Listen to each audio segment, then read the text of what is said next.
Yeah, it's going to create the same symphony. It's Yes, not. it's not. It's not.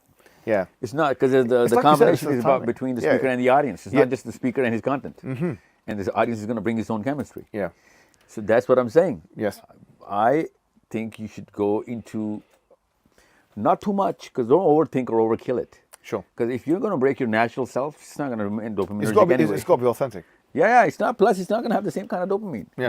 The spontaneity is your dopaminergic source. Sure. And if you're actually staging everything, or No. Frankenstein everything down to a construction of whatever video is going to mix, it's going to lose the charm anyway.